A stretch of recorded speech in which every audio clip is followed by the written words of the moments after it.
This week, we're going to be focusing on imagery. And when we talk imagery, most people think photography, but that can also include illustration.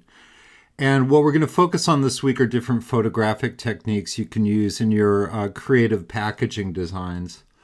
So let's talk first about illustrations. There are hundreds, if not thousands, of different styles, from simple to realistic to more comedic or humorous illustrations. And you can see a lot of examples in packaging that you can find in the store. Here's some examples. A little bit more kind of doodly and humorous. You can see some more realistic illustrations on the milk at the bottom, and then some more kind of fantastical illustration with the shea butter on the right. As I mentioned, humor is always a great way to sell products, or I should say certain products. Obviously, there's some products that you don't want to think of humorously, but here you can see some examples of that kind of cartoon illustrated style used in packaging design. Some additional different style of illustration, but still has a little bit of humor in it. Or you can go even more graphic. So technically I would consider this illustration, even though it's done very kind of flat geometric design. For some reason, pasta seems to attract a lot of more humorous designs when the illustrations are used. You can see some examples of that here. More examples here with beverages. Cows are very popular when you get into the milk category. This, I think, is really, really beautiful what they've done. They've done this really quite detailed illustration of a grizzly. And what I like about this packaging is the way you can see on the 6-pack container, it wraps around the side. And we're going to talk more about why you can use that in a technique we call billboarding, where you can actually design your packaging so when you line it up on a shelf, the graphics or the illustration seems to travel from one package to another. You can also use image as patterns. So here you can see some nice vector graphics being used more as a pattern in the packaging design. And also photographic, you can see with the organic products up there. Now that uses a technique we talk about with cropping, and you're going to see that a little later in this lecture as well. Here, really integrating pattern into the manufacture of the packaging, so it creates little windows. We refer to that as die cuts in the printing process, where you can create designs and have things taken out. Now, one thing with packaging design, when you do die cuts like this, you need to make sure that you're not corrupting the stability of the package. If you cut too much of the paper or the cardboard away and the packaging starts falling apart, obviously it's not going to be successful. More examples of pattern and packaging design. And what you'll notice too, a lot of brands, what they'll do with pattern, they'll use it to differentiate different flavors within the same product or category. So here you can see a great example of this with this kind of it almost looks like a cross-stitched or digital pattern on there. More realistic looking illustrations here mimicking the tree bark. Here done more graphically or more kind of in a sketchbook style. And then we start talking about photography. And what I'm going to do with your assignment this week is give you several exercises or several techniques that you can use further in the semester on your design projects. Most people think when you use photography, you just have to use it the way it is. And I want to show you some techniques. The one on the left here, that's going to be one of the techniques I show you, creating this, we call it a mezzotint technique on the photo, where it's in black and white kind of over the craft paper or the natural paper there. So when you look at the photography for any assignment in here, don't think you have to use it in full color. Maybe you could do it in what we call a duotone, where you reduce it down to a couple colors, or even black and white may be an option for your photography and packaging design. Why do we use photography in packaging design? Well, here's the most common usage is showing the product. Obviously, that kind of makes sense. Depicting the target consumer. So if you know that your product appeals to men or women of a certain age, then you might want to feature them in the packaging. So it really kind of attracts your target audience to it. You can set the mood, the tone, or the locale. You can provide credibility to your product in the packaging. You can appeal to appetite, and I'll show you that a little later in this lecture. Creating texture or pattern, we showed that with illustration already. You can also express the flavor, scent, or the usage, or you can just use it to personify the brand, and we'll talk more about that as well. Here's a good example of this. It's hard to understand, but when the iPod was introduced in 2001, first, it had the misfortune to launching right before the 9/11 terrorist attacks. So it was a brand new product, and it kind of got lost in all the media coverage of the disaster and the tragedy of 9/11. But here's the thing, and it's hard for us to understand today, 20 years later, but no one knew how to use an iPod. Was it a radio? Was it a tape recorder? People didn't understand how it worked. And one of the challenges that Apple had in their packaging and advertising is they essentially had to show people how to use the product. So there's a very famous ad campaign from the period, and you can see it reflected in the packaging design as well. Apple usually goes for a very minimal kind of sophisticated upscale look to all their packaging. And again, when you're dealing with digital devices and they're new, what Apple usually does is show a very high-res image of the product on the cover so everyone's kind of familiar with what the product is. Different ways you can use photography. There on the left for the underwear, you can see, using the hot young model. But look at the technique where they went for black and white. So the only color on the packaging is actually showing the color of the underwear inside, which is a lot easier to see when you use the black and white image. Then you can see more humorous attempt on the photography on the right. Photography, oftentimes you'll see it in a lot of the food categories. Again, more realistic on the left, but then you can see also with photography going a little more humorous with the eggs on the right. Again, showing the product on the package so that you know exactly what you're getting inside is a very common technique with packaging. Here's another example of using black and white photography, not going with full color. And one of the reasons they do that is they can color code the various types of food, and it's much easier for a consumer to pick out the correct flavor or the correct type of food. Keep in mind, packaging is being seen from a distance, usually from 3 or 4 feet. So anything you can do to make it easier for your consumer to select your product is going to be easier. Here you can see again an example of the photography on the back of a cereal box. Another example of using black and white photography with as an overlay over natural paper, over color. Same technique used here. And then I really love this packaging. This shows a lot of originality. So if you were given the assignment that you had to design packaging for essentially copy paper, which is one of the most boring products that you could be asked to design packaging for, how can you come up with something that's clever and interesting and will stand out? Well, what they did with this packaging is go back to the old idea that a lot of people left alone with a copier will probably at some point or another place their head on the copier and make a photo of it. So they took it one step further into the packaging, and you can see, again, on a shelf in Office Depot or Office Max, this packaging would stand out from all the competitors. Here you can see photography given more of a graphic treatment. Now, one of the things to keep in mind when we're dealing with imagery is we work in a global market now, and you have to make sure that any imagery you're using is going to be understandable across a wide variety of cultures. So this looks pretty innocent here. If you show this photo to any American and ask them what they think about when they see that pattern, most people in America would say it looks like a picnic or a barbecue. We're used to that texture on the cheap tablecloths that you would take to a picnic or whatnot.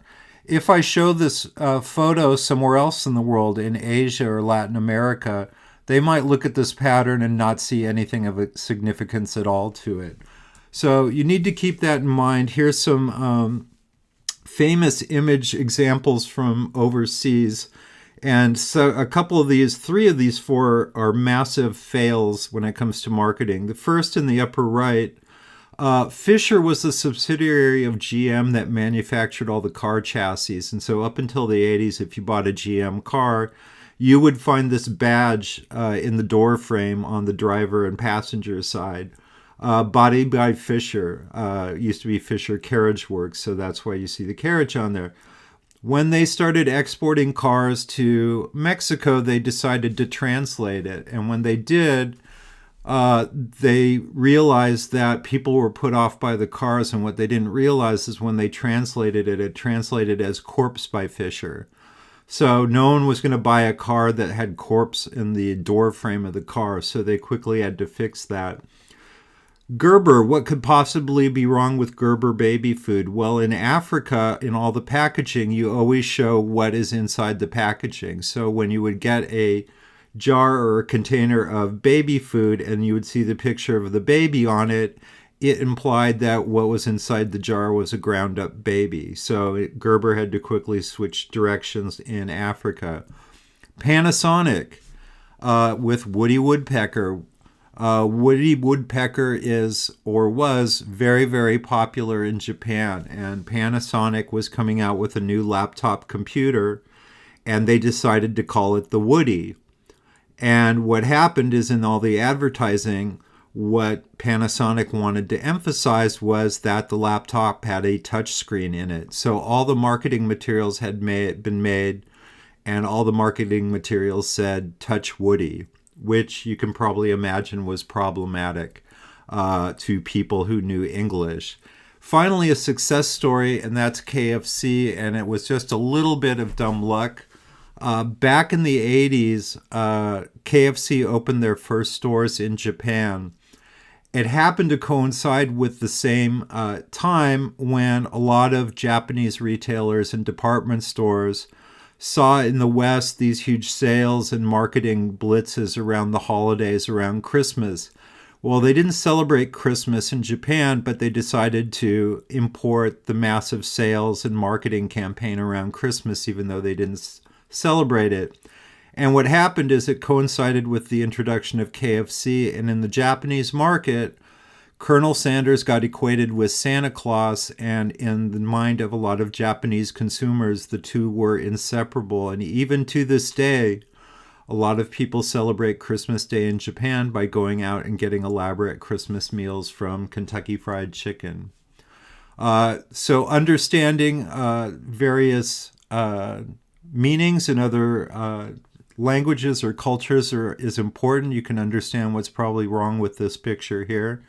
I don't think you could sell this ice cream anywhere else in the world here.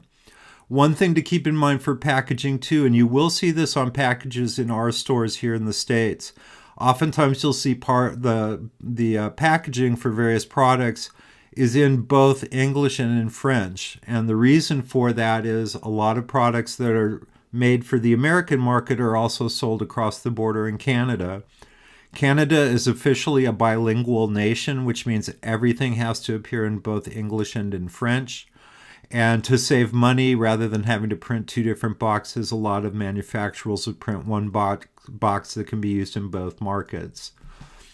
One big use of photography is appetite appeal. You really want someone to see what the food is going to look like and what they can expect when they buy the product. So here you can see with cinnamon rolls. So again, with a lot of packaging, you're getting a beauty shot of the product so that people know and understand what they're getting. Now, the problem with that is oftentimes the final product doesn't actually end up with what the product looks like. And you can see these memes online all the time. Here's what the package said it would look like, and here's what it looks like after I microwaved it. So you can find tons of examples of this.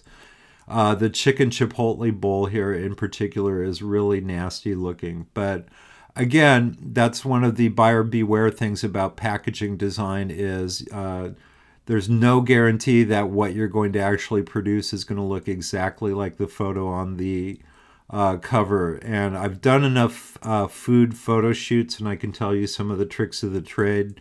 There's no way real food ever looks as beautiful as it does on the packaging. And here's one particularly sad example. Uh, Very important, and this is going to be another part of your assignment, is the idea of cropping and scaling, usually scaling things up.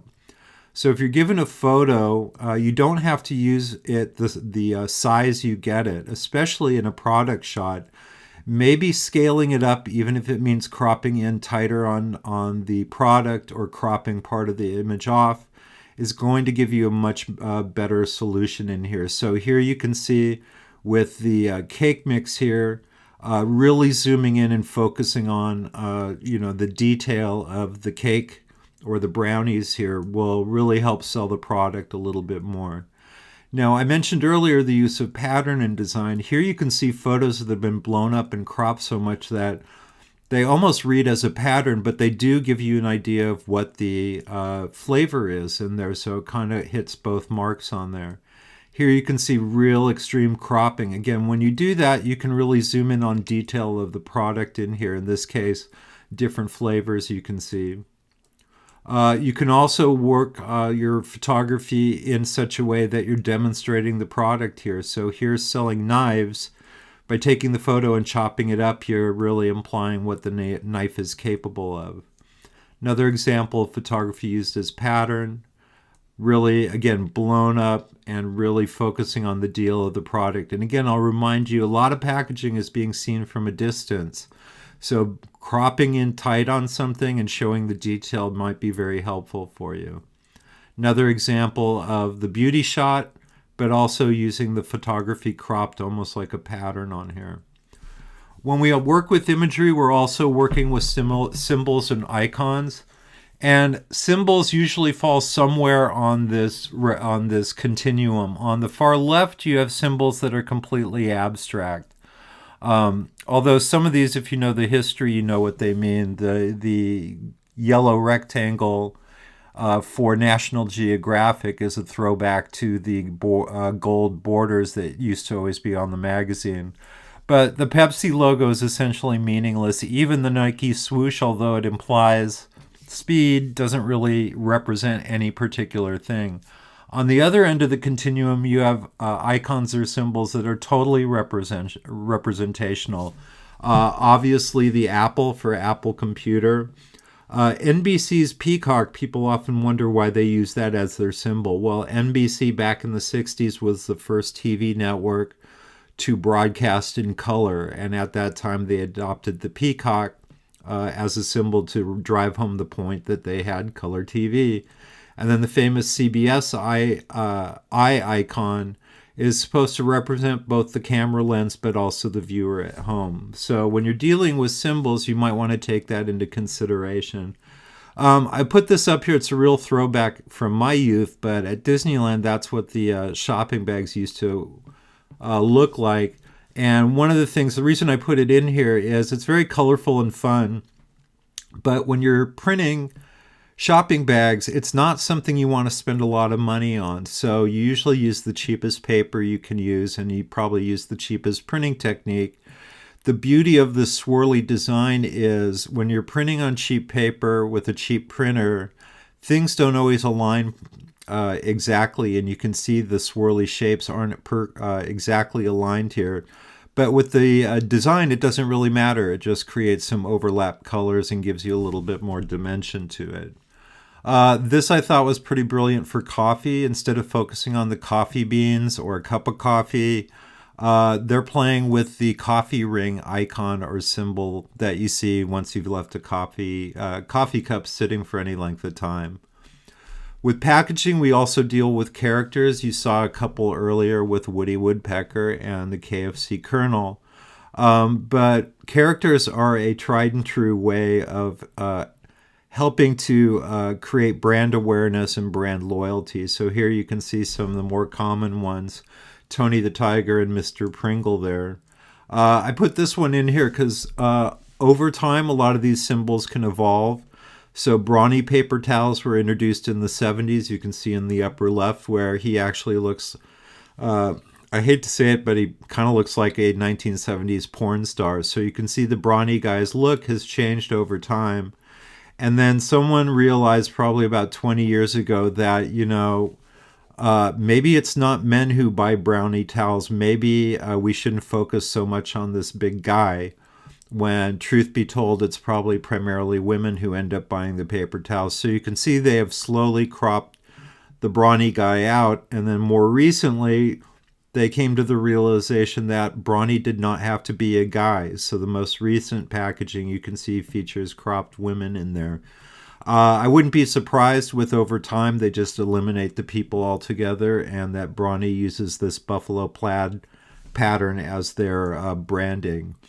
You can use illustrations or photos as graphic devices. Here's some illustrated photographic examples. Really elegant packaging here using a graphic kind of shape in there.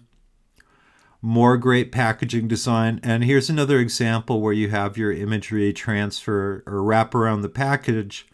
So when you line them up on a store shelf, the images and the graphics and the branding actually travel across multiple packages here. More use of photography. Here's, you can see an example of either a monotone or duotone, where you take the photo. It's not black and white, but it's not full color.